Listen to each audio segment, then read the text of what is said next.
This is a Distillery Channel network production, bringing you the distillerychannel.com.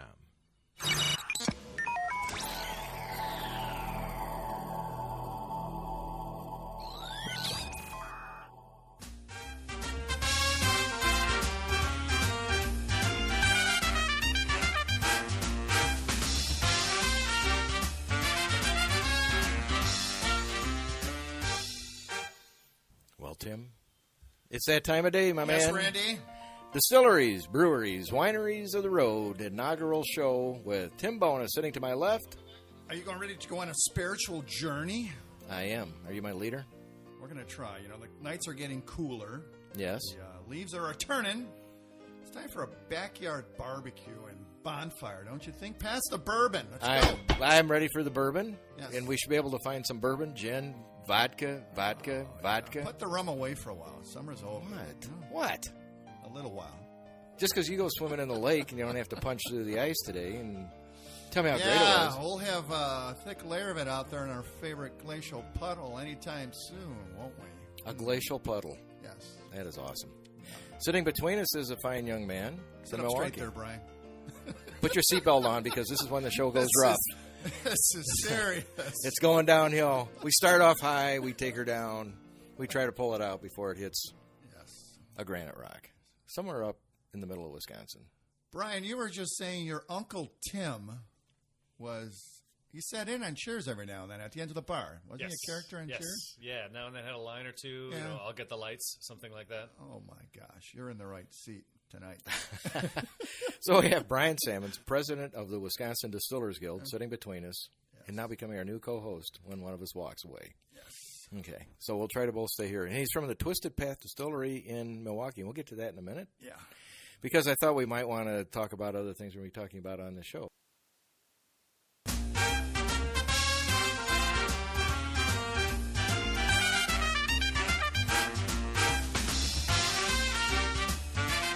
Welcome back to Distilleries, Breweries, Wineries of the World. Tim Bona, the travel guy, sitting in with Randy Weckerly, president and CEO of the Distillery Channel.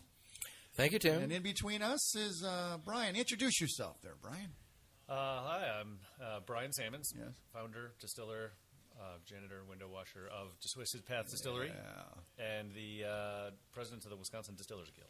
Nicely done. Now, this is our Wisconsin. We're featuring Wisconsin this week. And, Brian, you are Twisted Path Distillery. Where did that name come from? Does this have anything to do with your resume path in life? Well, I guess it actually that would be a good example of a twisted path.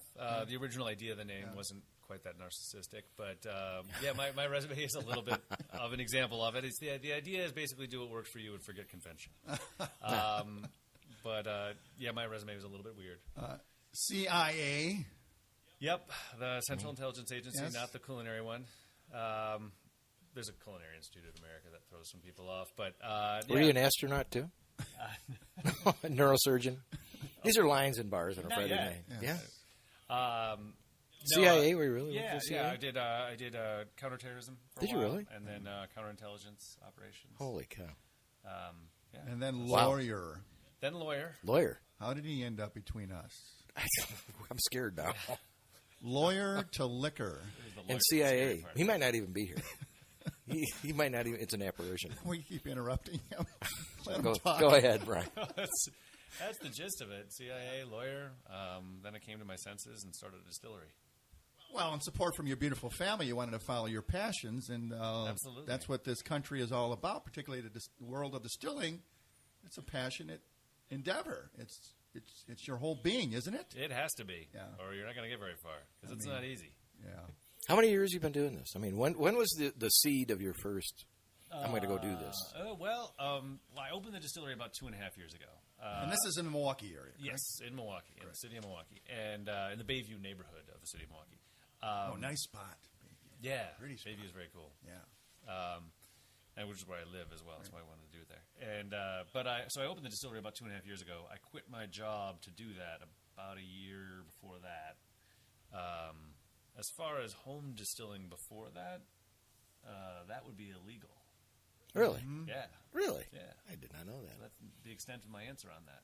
I like the fact that Michael pardon me, Brian is not into all this fancy equipment that many distillers starting out think they need to purchase.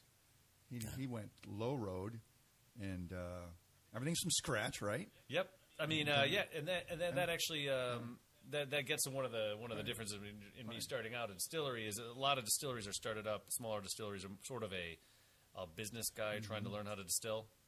I'm more the other way around. I'm more of a distiller trying to learn the business.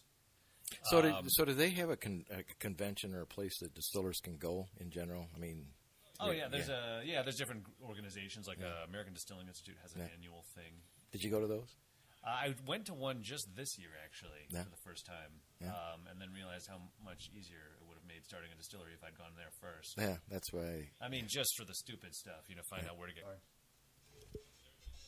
So a distiller shows up there. So.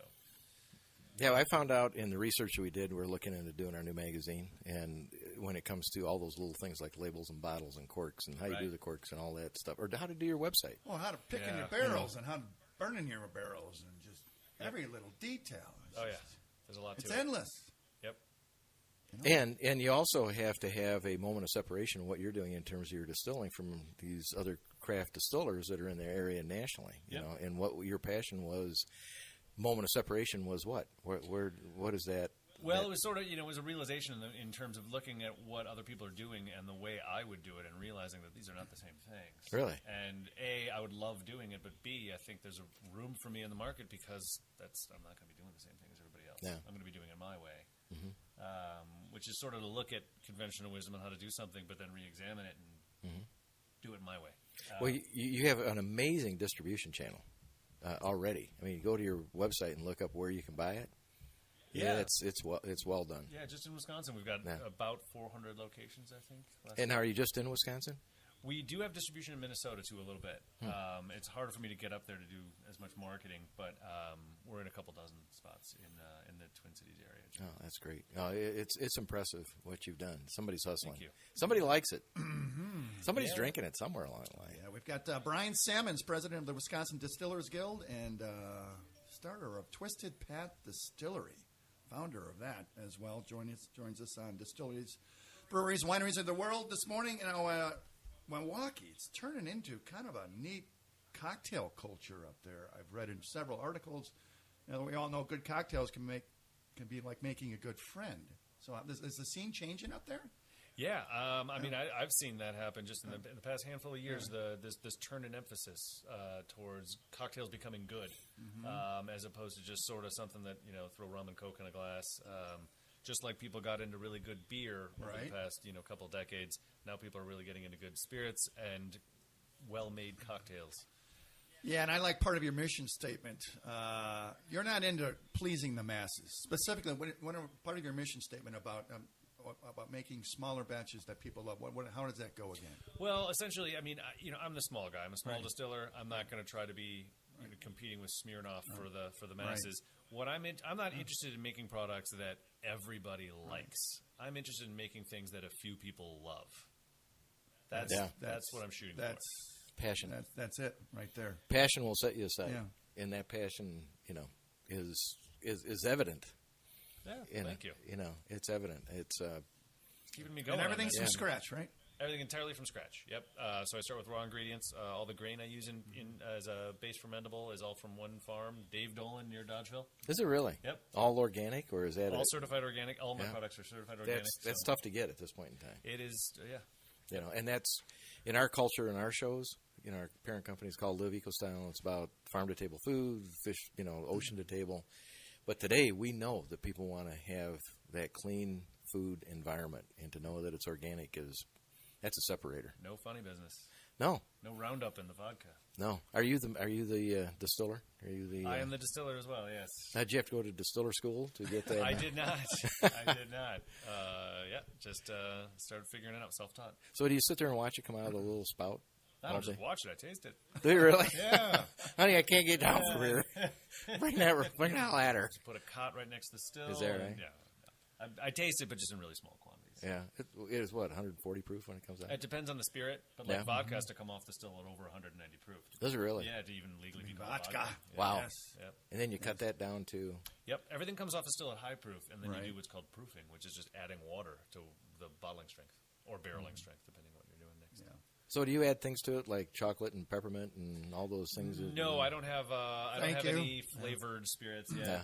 Thank you. Yeah, no flavored vodkas or flavored. Oh my gosh. You anything. see what's passing as beer lately? Oh my god. I have not. Oh. Well, you Oh, had... call me old-fashioned traditional here. Well, you said something about Stroh's.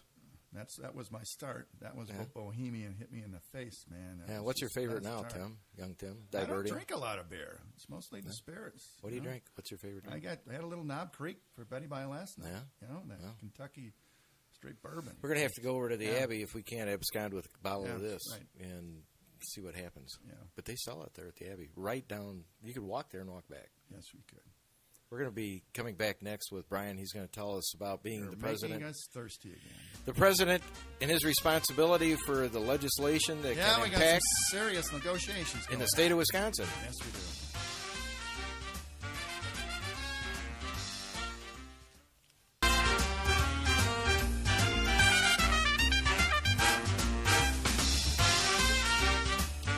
Well, we're coming back. Tim, just so you know, the lake is still liquid. Yeah. The trees have not turned completely I yet. don't want it to go away. That darn tilt is not working in our favor. No, it's going the wrong way. Isn't. But, No. you know, this season calls for different beverages, you know. Yes, and And- fortunately for us, we have 5 bottles sitting on our table. Yeah, thanks to Brian here. But I see down in Kentucky, as an example, of, you know, how the politics can work in your favor sometimes, how these people can come together. We've got a Republican governor and a Democrat Secretary of State. They came together for the signed a declaration, a proclamation, that September 2017 is officially Bourbon Heritage Month. Really? Done. Did you know that, Brian? I did not. Well, there Done. you go. So we're done with the show? No, I mean, why can't everything be that easy? It should be that happy. They should learn from the world of distilling.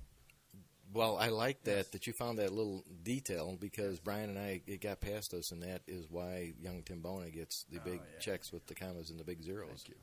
Thank you. That's right. Anyway, Brian is sitting here now putting on a different hat. We learned a little bit about his twisted path. I find that amazing. You work for the CA. I admire you for that. We're into golf and landscaping and electrons here. So however you do that, thank you for your service at the time. But now he has big, broad shoulders in the world of distillers of Wisconsin as the president of the Wisconsin Distillers Guild. And he's the just elected this past spring. Yes. Yeah. And how many distillers do we have in that organization in Wisconsin? 20 something. Yeah, and that's growing and Yeah. Going and going. New ones popping up all the time. yeah. So he sits at the forefront, and at Distill America this year, and a little bit edge of it, I went to that, and the gentleman from the Brewers Association was there. They asked me to speak. I wasn't going to attend. Honestly, I was tired. I was coming in from somewhere south. Came up, and they just wanted me to introduce our show. Somebody asked, he said, why do you have distilleries, wineries, and breweries on your distillery.com website? I said, honestly, I've been in 30 states. I've visited, all kinds of, probably nearly 500 of that effect. And I don't see where you guys are competing.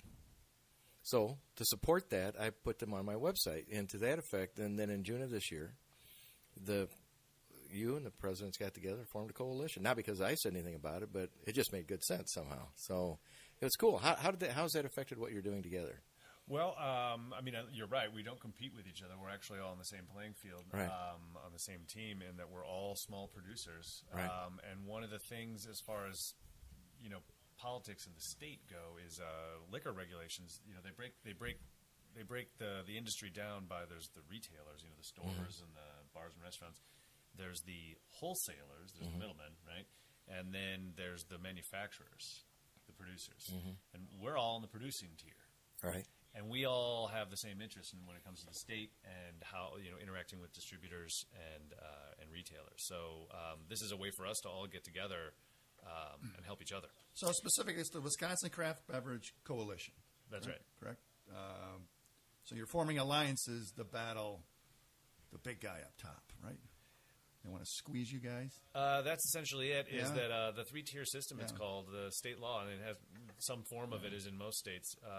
Is really been the laws in Wisconsin have been written by distributors for a long time, And they are outdated. They are outdated. They don't really make sense anymore. But they want control. Well, yeah, and to keep control and strengthen control. And that means less local culture and sense of community are surrounding these distilleries, these breweries, these wineries. Essentially, it created a sense of home for these folks.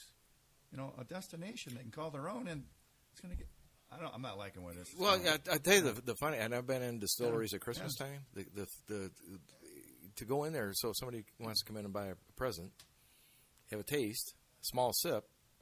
So then they want to buy your bourbon. What do? Can you sell it to them?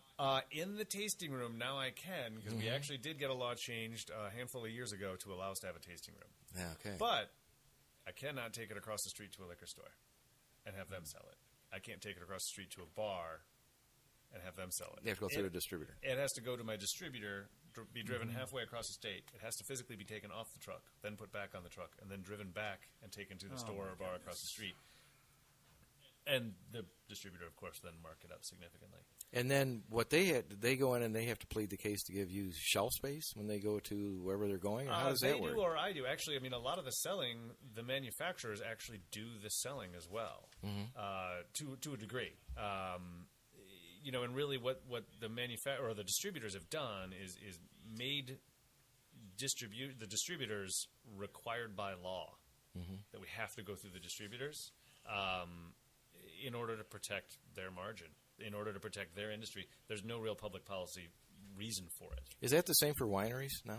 Same thing? Wineries got a weird exception a while ago where they're allowed some limited co-op self-distribution, and then breweries, to a small degree, are allowed to self-distribute. But distilleries never got that.